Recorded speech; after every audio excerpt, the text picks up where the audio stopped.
అసలు ఏం జరుగుతుంది మా మలేషియాలో? కంపెనీలకి వర్కర్స్ని అందరిని తీసేస్తారంట, అట్లాగే పర్మిట్ ఉన్న వాళ్ళని కూడా తీసేస్తారంట. మరి దేనికోసం?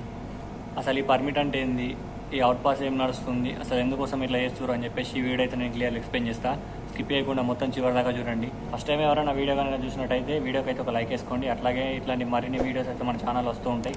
ఛానల్ అయితే సబ్స్క్రైబ్ చేసుకోండి. ఫస్ట్ ఆఫ్ ఆల్ పర్మిట్ అంటే ఏంటి అంటే, ఇప్పుడు మనం గల్ఫ్ కంట్రీ సైడ్ వెళ్ళినా కానీ, లేకుంటే దుబాయ్ సైడ్ అటు వెళ్ళినా కానీ అక్కడ సివిల్ ఐడి అంటారు, లేకుంటే బతాక్ అంటారు. ఇక్కడ మలేషియా కానీ ఇక్కడ సైడ్ వస్తే సింగపూర్ కానీ దీన్ని పర్మిట్ అంటారు.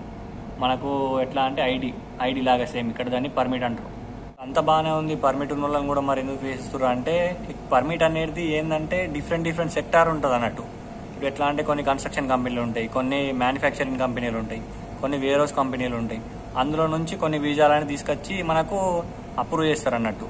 వీళ్ళు ఏజెంట్లు కానీ లేకుంటే కన్సల్టేషన్స్ ఉంటాయి కదా, వాళ్ళు వీసాలు ఎట్లా మనకు అప్రూవ్ చేస్తారంటే, పలానా వేరే రోజుల్లో నీకు జాబ్ అని చెప్తారు. కానీ అడు మనకు తీసేది కన్స్ట్రక్షన్లో సంబంధించిన వీసా తీస్తాడు, అంటే కన్స్ట్రక్షన్ వర్కర్ లాగా. అటు తీసుకొచ్చి మనం పెట్టేటేడా వేరే రోజులో.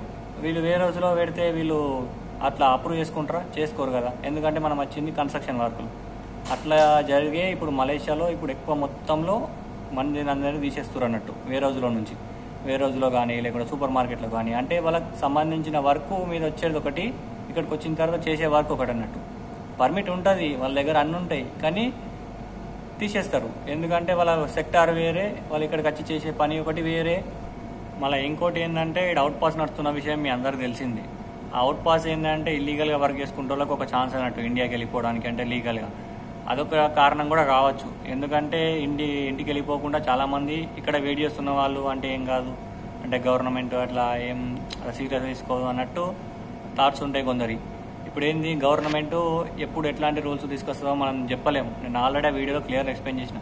2025 తర్వాత జనవరి నుంచి గవర్నమెంట్ ఎట్లాంటి రూల్స్ తీసుకొస్తుందో మనం చెప్పలేమని చెప్పేసి.